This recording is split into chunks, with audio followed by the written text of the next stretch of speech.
All right, we saw some star power at Wimbledon during Friday's third round, including an exciting 5-set match on the men's side. So let's talk some tennis around the third major tournament of the year. And we're going to do it with the founder of Racquet Magazine, Thompson, joins me now. Caitlin, how's it going?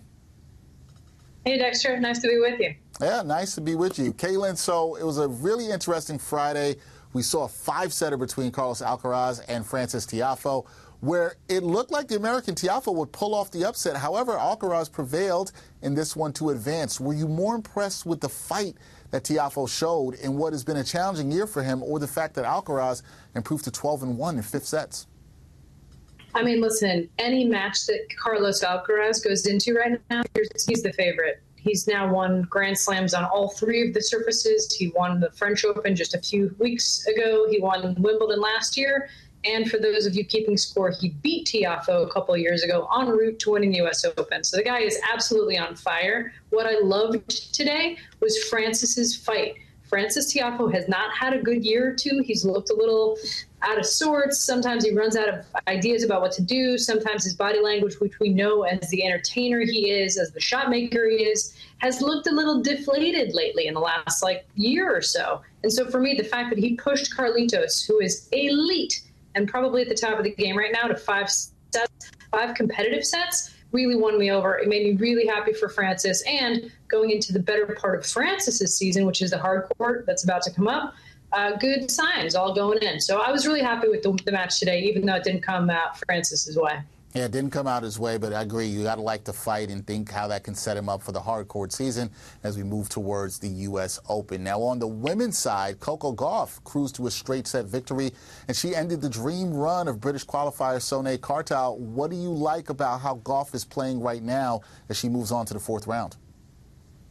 You know, Coco's such a good mover. She's such a good athlete, and she really makes any match a battle. We've seen that even if she's outmatched by somebody like Iga Swiatek, for example, or, somebody like Sabalenka, with whom she tussled for that U.S. Open victory, ultimately prevailing in 3 sets. So Coco's #1 strength is her fight. She never gives up, and she moves exceptionally well. Grass traditionally is not her favorite surface. She's got Emma Navarro coming up, who looks unbelievably fit, unbelievably good, and just came out of 2 really good matches back-to-back. She took Naomi Osaka out to the deep water 2 rounds ago, and just earlier today she played a resurgent Diana Schneider, a young German Russian who was really, really tough, battled that out in 3 sets. So Coco's got her work cut out for her in this next round. Typically, grass is not her best surface. She likes a little bit of a higher bounce so she can get set up on that forehand.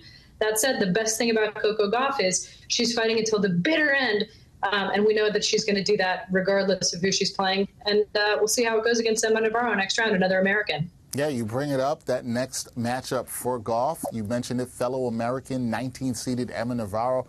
What are your thoughts on this upcoming 4th round matchup, and which American do you think will come out on top here?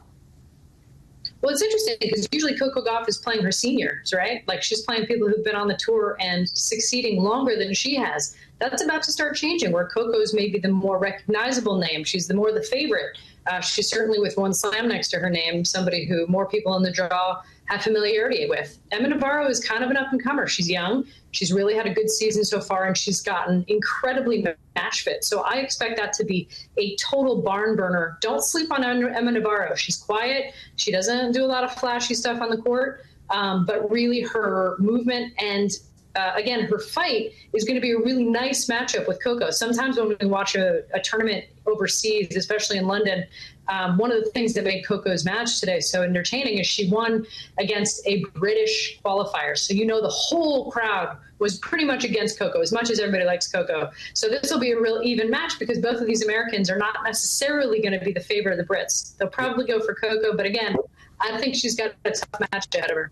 Yeah, it's going to be interesting to see who the crowd is going to root for there. You think they might want to go with the favorite Coco, but can't sleep on Navarro, like you said, in that matchup. Should be a good one. That is Caitlin Thompson, founder of Racquet Magazine. Check that out. Caitlin, good to connect with you for the first time on some tennis talk. We'll do it again. Anytime you want. Nice seeing you, Dexter. Thank you.